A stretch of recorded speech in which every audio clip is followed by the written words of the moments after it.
OJ Mayo was supposed to be an NBA star. As a 7th grader, he averaged 23 points per game playing for his high school's varsity team. Then, when he finally got to high school, scouts compared him to a young Kobe Bryant and Michael Jordan. And after he averaged over 20 points per game in his single year at USC, OJ was taken 3rd in the 2008 NBA draft, one spot ahead of Russell Westbrook.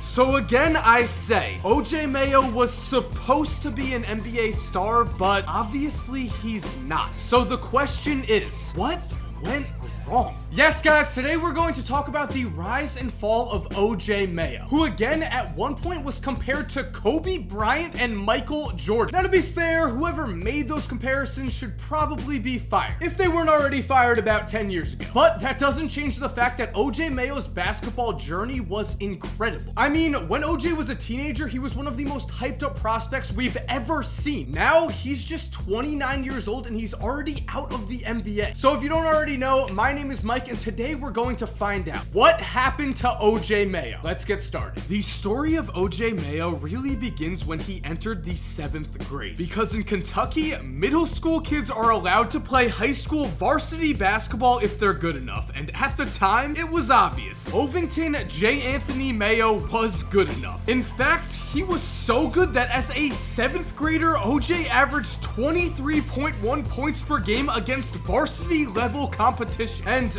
to nobody's surprise, after a middle school kid dominated Kentucky high school basketball, people began to take notice. These people included a writer at Sports Illustrated who told people to watch out for a young Mayo. And so, after being mentioned in a national magazine, everyone decided that OJ Mayo was the next LeBron James. That was a lot to put on anyone. LeBron James was one of the most hyped up basketball prospects we have ever seen, and comparisons to LeBron instantly thrust OJ into the spotlight. And because this is a story of a bust, the story of a man whose career did not work out the way we thought it would, you may think that this early hype was unwarranted, that the warning signs for OJ began early, but they didn't. Yes, OJ's father was in and out of jail and was basically out of the picture. Yes, from the second that Sports Illustrated article was published, people began to latch onto a young Mayo. Despite these two facts, there was a time in high school where it looked like OJ Mayo was going to make it. This was due to the fact that OJ actually had a solid support system around him, and it looked like he was willing to put in the long hours of hard work it takes to develop from a prospect to a player with legitimate NBA talent.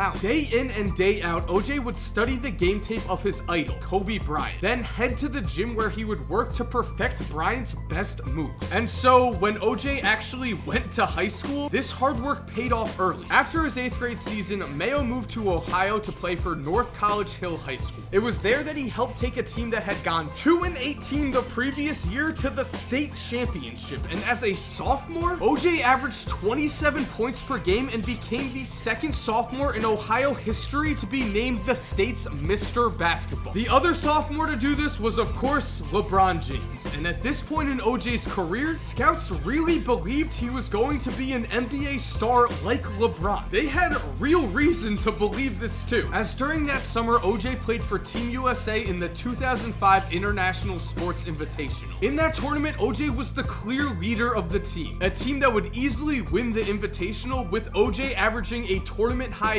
27.5 points and 6 steals a game. It was then that an NBA scout was quoted as saying, "It's hard to say a guard is a can't-miss prospect, but he's as close as you can get. He's a very mature player for someone his age. He's the clear leader of his team, and you can tell the other players listen to him. He's definitely a rare talent." And so we can see that a high school OJ Mayo was not only an incredible basketball player, he was also a leader. That's why scouts were so excited about him, and by the time he was a high school junior, OJ Mayo had himself become one of the most hyped high school prospects basketball had ever seen. Again, Sports Illustrated mentioned him in their magazine, but this time it wasn't just a passing sentence. No, they wrote a whole article on Mayo with the title, "The Next One." And OJ would match these expectations with an awesome junior year. Again, he was Ohio's Mr. Basketball, and this time he put up a staggering 29 29 points, 9 rebounds, and 6 assists a game against a national schedule. NBA stars such as Carmelo Anthony and LeBron James came to watch him play. His game against Oak Hill Academy set a Cincinnati high school basketball attendance record. This was, again, before he was a senior in high school. During his senior year, the hype only got bigger. For his final high school season, OJ transferred to Huntington High School in West Virginia, where he was now named West Virginia's Mr. Basketball after averaging 28 points per game. He was also a McDonald's All-American, of course, and a state champion. As in West Virginia's state championship game, OJ put up an absurd triple-double that consisted of 41 points, 10 rebounds, and 11 assists. It was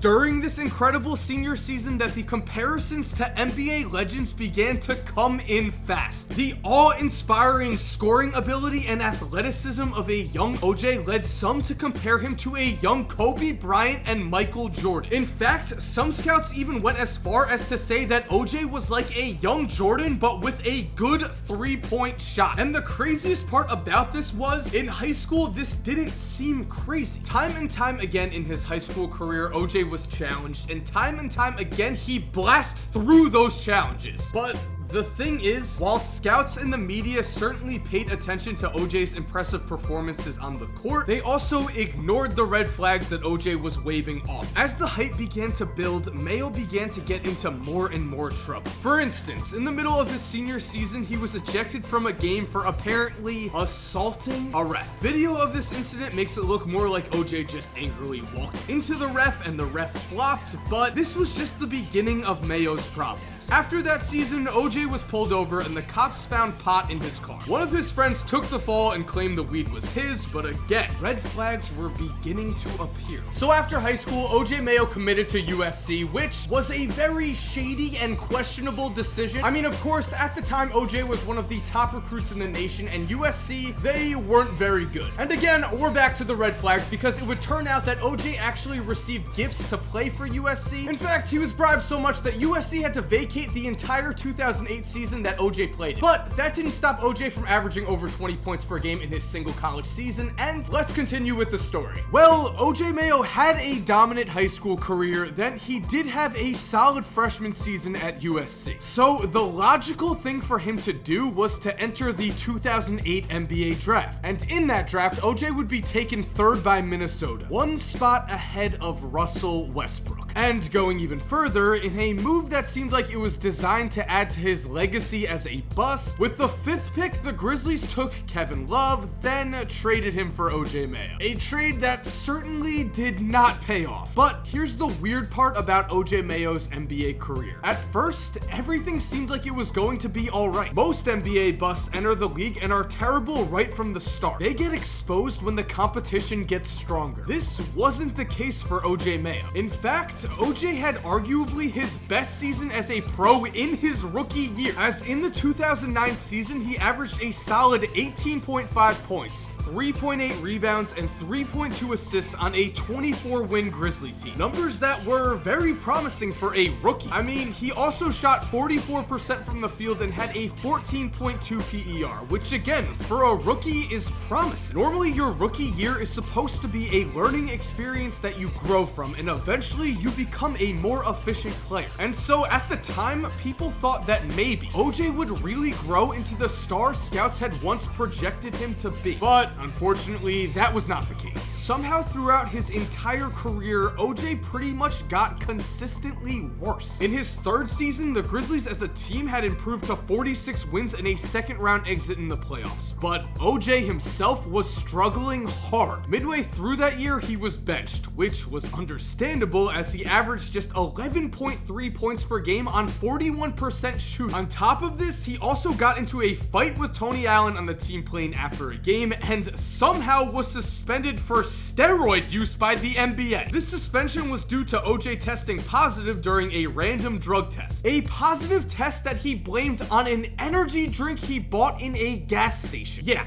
That's where he was at this point. By his 4th season in the NBA, it seemed that all of the confidence a young OJ Mayo once had was now gone. It seemed like he was resigned to the fate that he would never reach the basketball potential he had once possessed. And to be honest, it also appeared like OJ simply was not working hard. At times with the Milwaukee Bucks, it even seemed like he was somehow out of shape during an NBA season. And nobody knows exactly what happened to OJ Mayo's career and his mindset. But it is clear that drugs had something to do with his fall from stardom. To be clear, I'm talking about hard drugs. Cocaine, opiates, something like that. Because after the 2016 season, the NBA suspended OJ for 2 full years for a positive drug test. The league doesn't do that if you just have pot in your system. The NBA only makes this drastic of a decision if you're doing something serious. And while some may say good riddance, if he was using hard drugs he had this coming, I still can't help but feel sad for OJ Mayo. As OJ's personal trainer in high school, Arkell Bruce, recalls, he needed the right people around him growing up, but people just took advantage. Not everyone is like LeBron James. Not everyone is able to grow up with the hype of a basketball prodigy without a father figure to make sure he doesn't fall down the wrong path. So if anything, the story of OJ Mayo should tell us this. These high school basketball stars we're putting on pedestals, they're humans. And if they fall in with the wrong crowd, well, we see what happened to OJ Mayo. So thank you guys for watching, and I just want to say one thing. If any of you are a top high school prospect right now, just don't follow the path of OJ Mayo. I mean, again, OJ's story just sucks, man. This was a guy that had all the talent in the world, and he let outside factors dictate what his career was. As a basketball fan, I just hate to see that. But anyway, guys, if you're new and you enjoyed this video, make sure to subscribe. Guys, we are so close to 1 million. We're about 20,000 subscribers away. When we hit it, I'm gonna do a giant giveaway. I cannot wait. And of course, if you're already subscribed, you're awesome. We all know this. And as always, have an awesome day, and cue that music.